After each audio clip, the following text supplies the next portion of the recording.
ఏడేడు జన్మాల బంధాలతో ఈనాడు నీ ఏడు పండించనా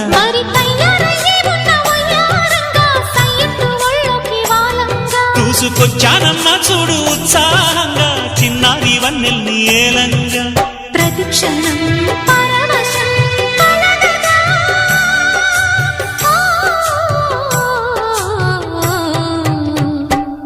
మనసా పలకవే మధుమాసపు కోయిలవై